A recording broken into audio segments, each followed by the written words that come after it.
Hi,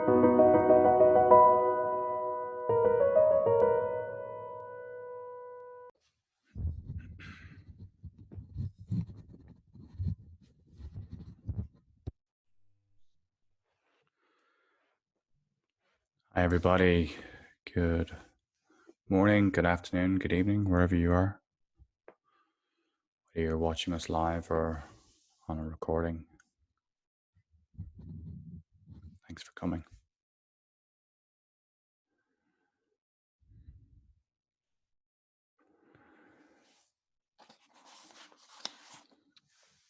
So just going to use a moment just to arrive first.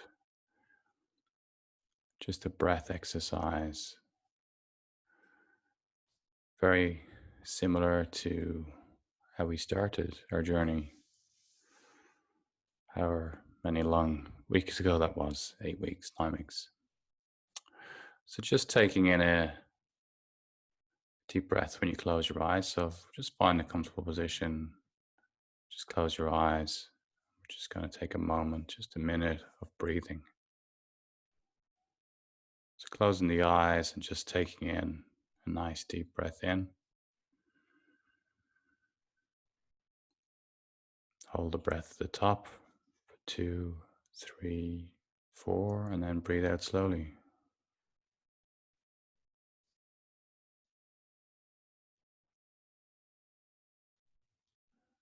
Once again, just take a nice deep breath in. Hold your breath at the top, 2, 3, 4, and breathe out slowly.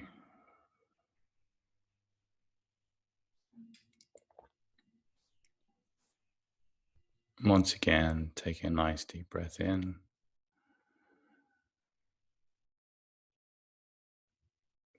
Hold your breath at the top, 2, 3, 4, and breathing out slowly.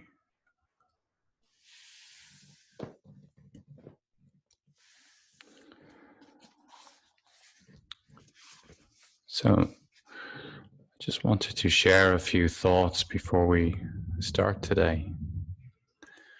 And I was listening back to some of the early sessions that I held.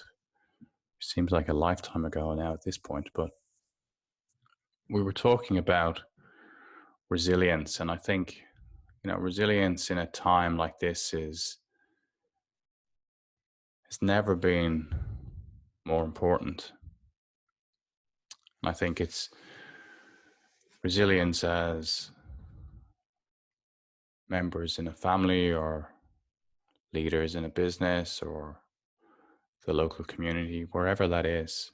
Everybody right now is looking for some kind of guidance. And I think one of the big challenges in the context of everybody's pursuit for the guidance is that in real terms, we must realize that leadership really has to start with ourselves.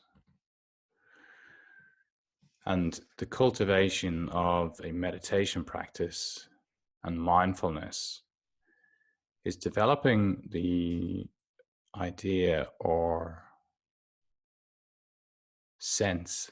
more sensing into our capacity to be there for ourselves as our own leader.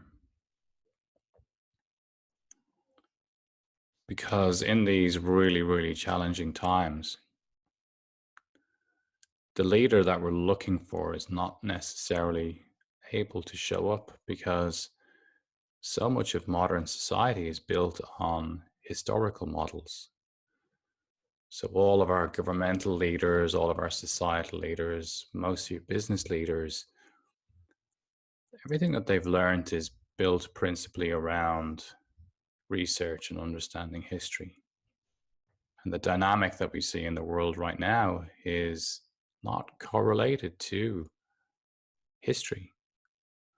The last pandemic was over 100 years ago.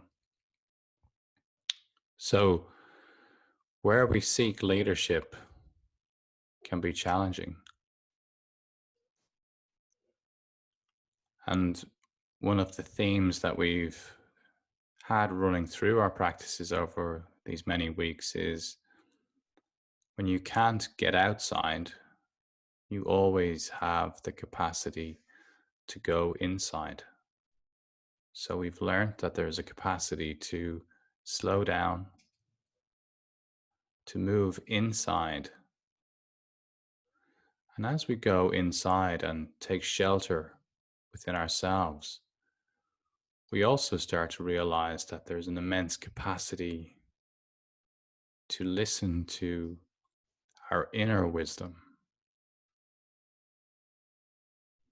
not the busy mind that wants to constantly pull us one way or the other.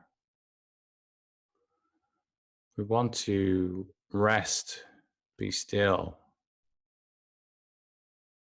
and in that stillness, we can find a connection to our true self. Excuse me. And that connection has always been there, is always waiting to guide us.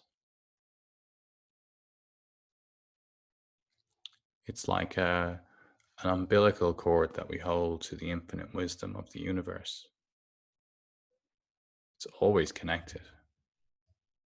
But at times we decide that we want to run from whatever else is going on in our lives, allow that fight-flight response to make us decide, oh, I need to get to this or do that or move or change jobs or leave this relationship. Or it's a constant need to move where the grass is perceived to be greener.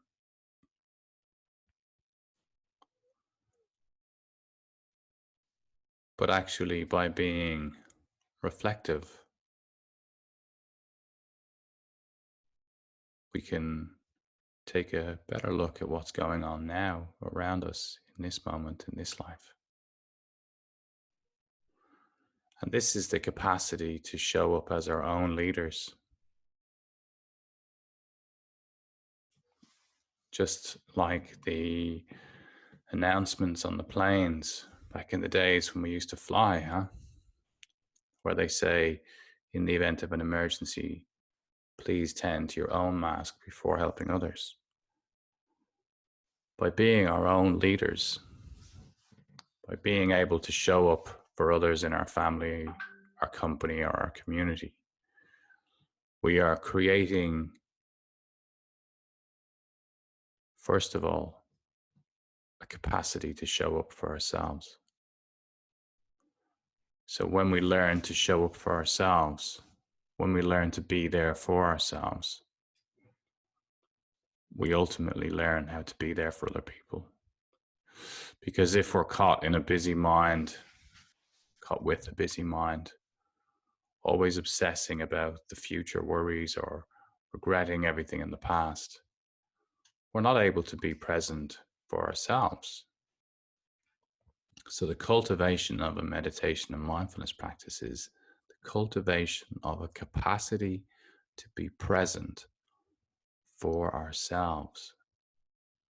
Now, you may sit for 20 or 25 minutes and you may only be present for yourself 20% of the time or 10% of the time or 5% of the time because your mind is still running off and being busy.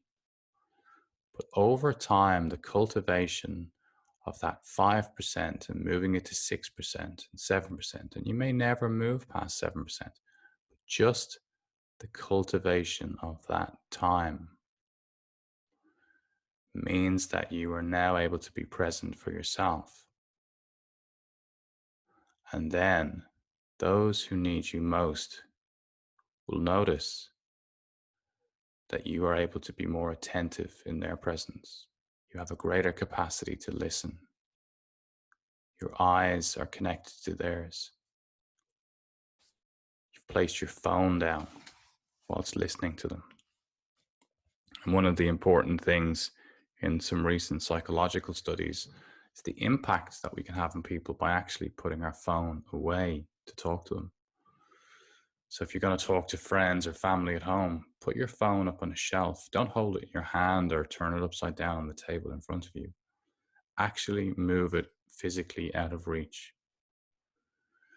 The neurological studies of people who have had their brains tested from an MRI perspective, showing the differences of loved ones standing there open, connected to them without a phone versus seeing them holding a phone, is very interesting.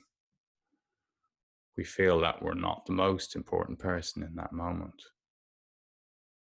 We're secondary to a piece of technology. So being present to yourself helps you learn how to cultivate to be present for others.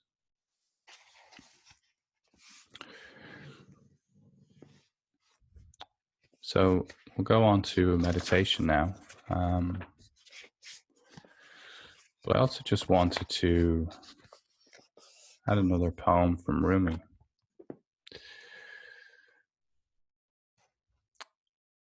A given, the drum we hear inside us now, we may not hear tomorrow. We have such fear of what comes next. Death. These loves are like pieces of cotton. Throw them in the fire. Death will be a meeting like that, flaring up a presence you have always wanted to be with.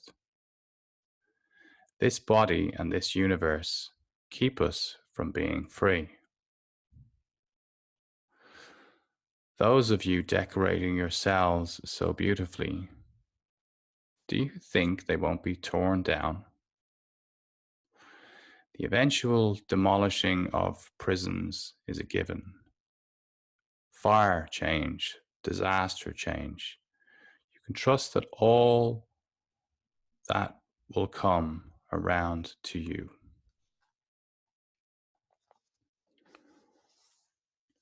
I think within that poem, it's a great reflection on attachment. So, what have we learned over the last 8 or 9 weeks? Another thing is that when we hold attachment to all the things from a material perspective that we believe complete us, we learn that that can be taken away in the blink of an eye. And the only thing that is certain in all of our lives is that eventually we will die. And the capacity to realize that death is an inevitability, as bizarre as that may sound, but most humans believe that they are or will defy in some way death, means that when we learn to understand the inevitability of death, we can possibly start to understand the other inevitability, that we should try and live each moment as it is, spending time with our loved ones, putting our phones on mantelpieces. If we have children or grandchildren, getting down on the floor, making eye contact with them, telling people who are in your community, in your family, in your friendship circle, that you love them, you value them, you appreciate the time that they give you. Because realizing that death is inevitable allows us to possibly just take some focus around, why should I truly try to live?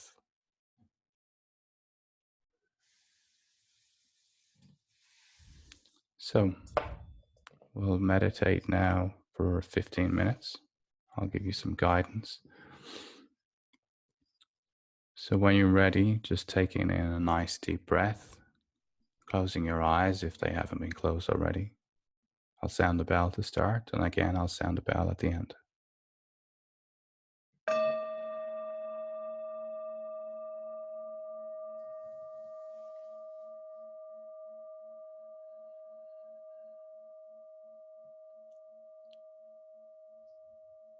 Welcome.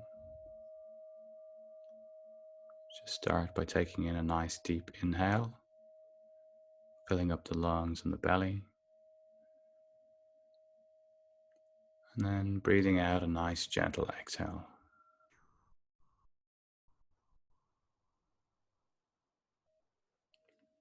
Once again, taking in a nice deep inhale, filling up the lungs and the belly.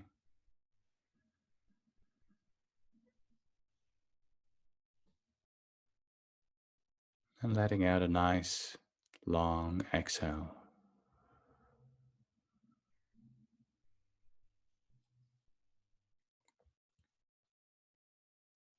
One last time, nice deep inhale.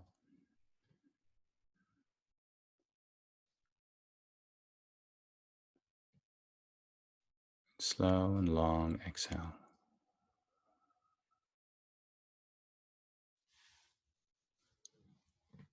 So maybe now just starting with turning the hands up to the ceiling. Just opening the palms, whether you're sitting or lying, and just having them turned up to the ceiling.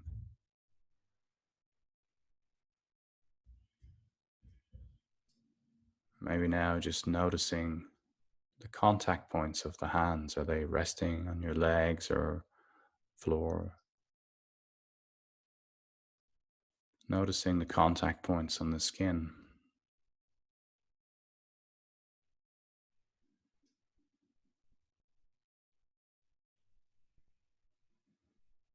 Moving up from the hands to the shoulders and the back. Noticing the supports being offered to the back, maybe on the chair or the bed or the sofa, or wherever you're supported. And then moving down to the buttocks, noticing again the contact points, the support here, where you're sitting or lying.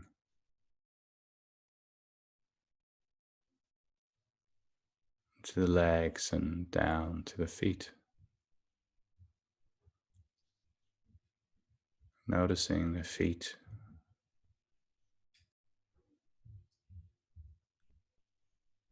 If you have socks on, noticing the contact of the socks on the feet, soles of the feet.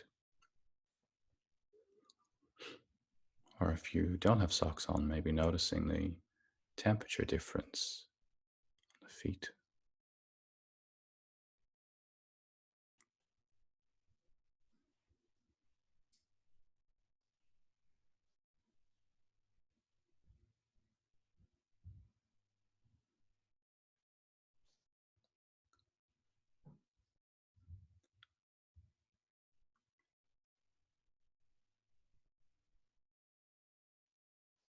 Now, once again, just bringing the awareness and the attention back to the palms open.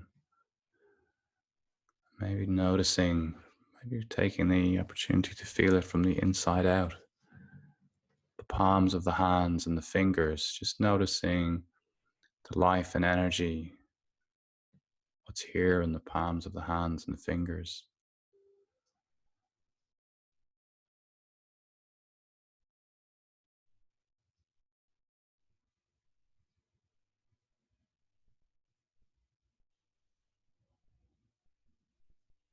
You can often get a sense of tingling, almost like electricity from the hands. So many nerve endings in the fingers and the palms, and the blood circulation through the hands.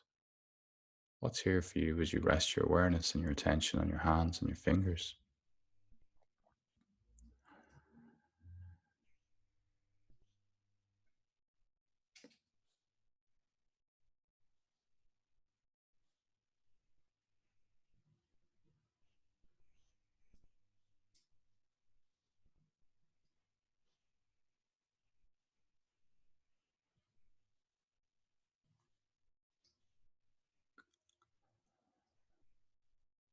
And maybe just bringing a sense of softening to the hands.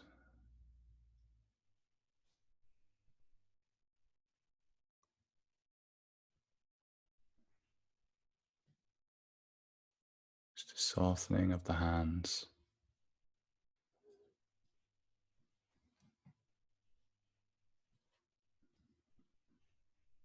Soften again.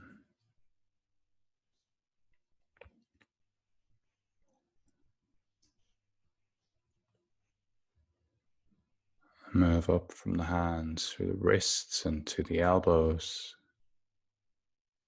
and up the arms and the biceps to the shoulders. And remembering, of course, and taking notice as we arrive here that the mind will wander, and that's what it's doing, always trying to distract and take you away.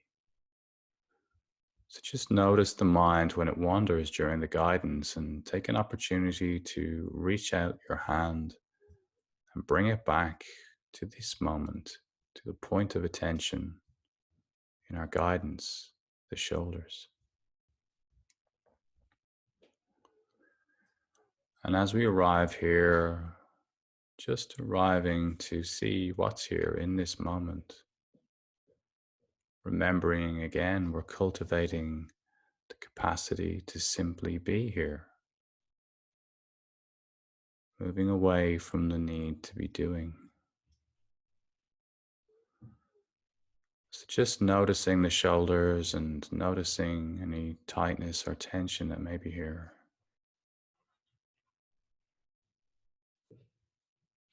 Maybe just taking an opportunity to move towards that point of tightness or tension and just rest your awareness within that particular point.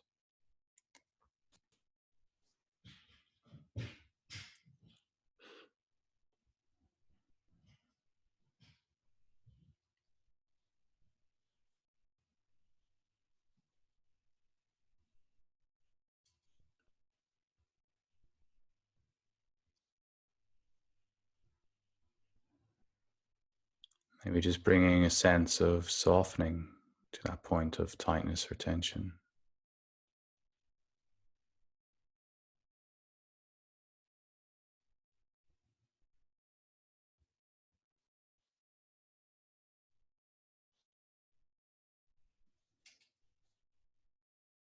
Soften again.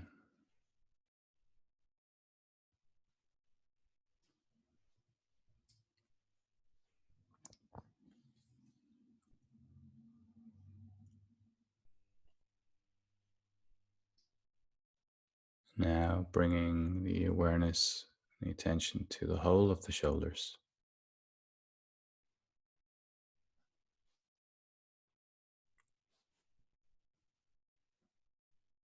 Just taking a nice deep breath in, filling up the lungs and the belly with the oxygen, prana, energy. On the exhale, just letting go, letting go, letting go, letting go, softening and a letting go.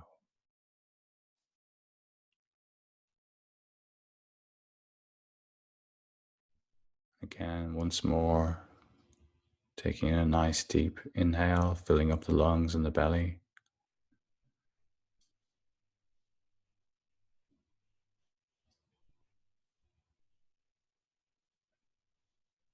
On the exhale, just a softening and a letting go again, letting go, softening and letting go.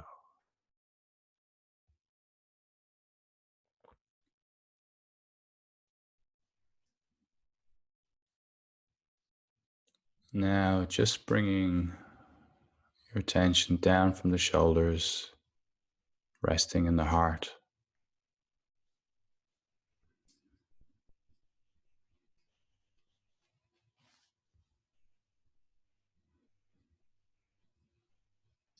As we rest in the heart,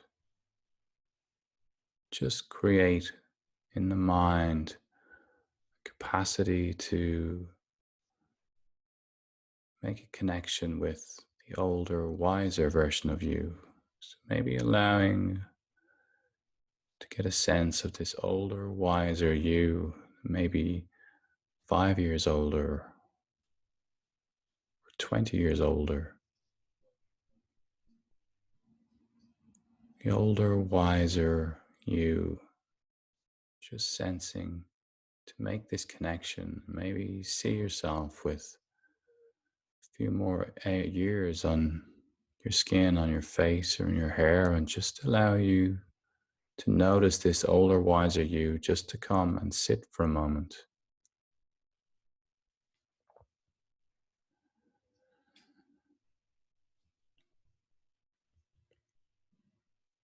Let them come and sit and rest here, rest easy with you for a moment.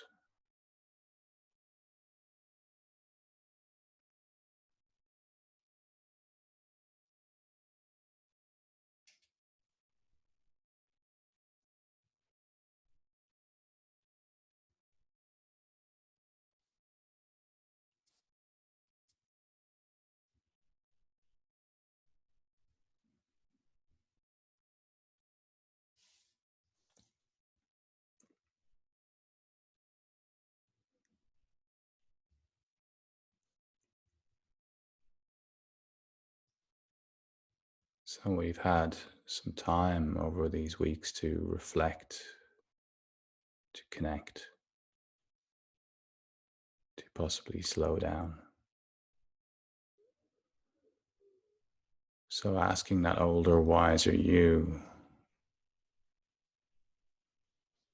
older, wiser me, what do I need to have less of in my life?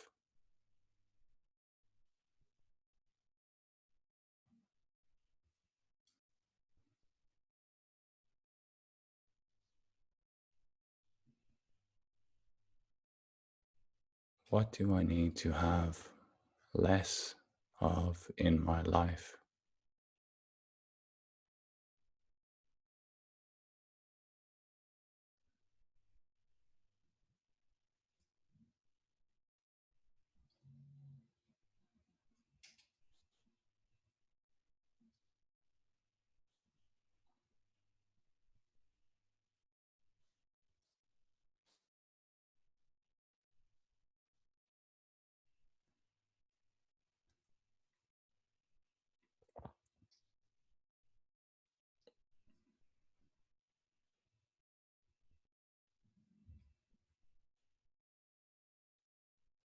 Next,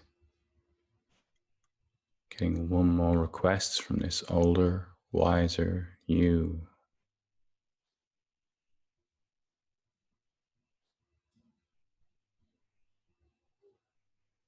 Older, wiser me. What do I need more of in my life? What do I need more of in my life?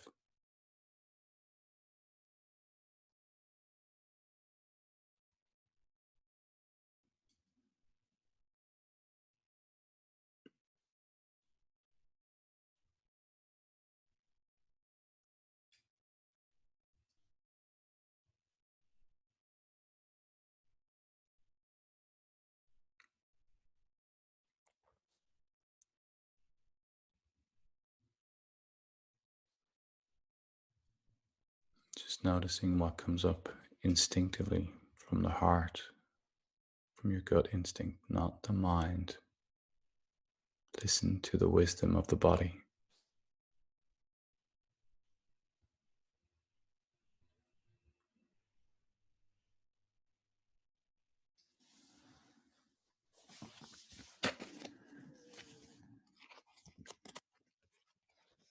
Close with one more poem.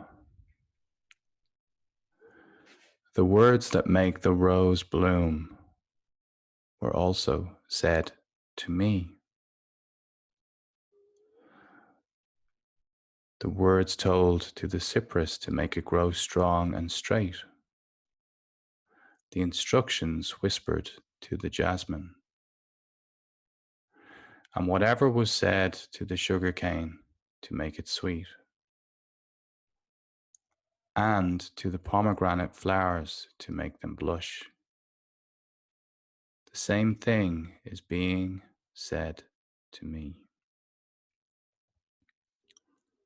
Important line is the words that make the rose bloom were also said to me. So an important reflection is to remember that the way that we speak to ourselves allows our inner being to bloom.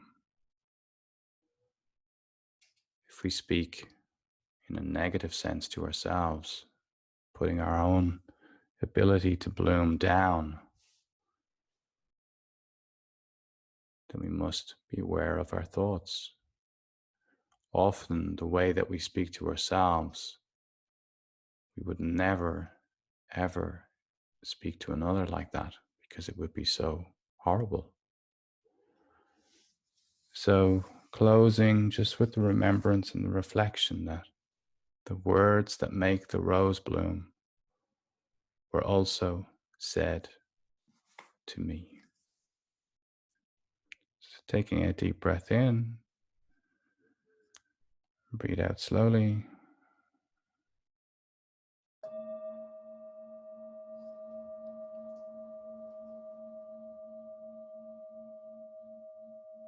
ready, you can open your eyes.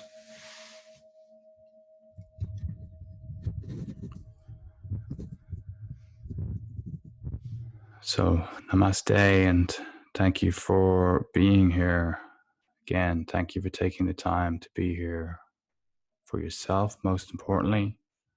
Thank you for taking the time for being here as a collective community, whether live or recorded.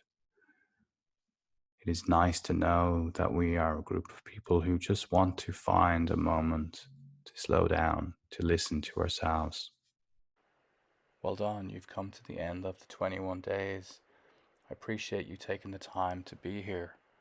Please remember, do share your experiences on the website and share this with friends and family. Let them know it's available, it's a resource that other people can access and use.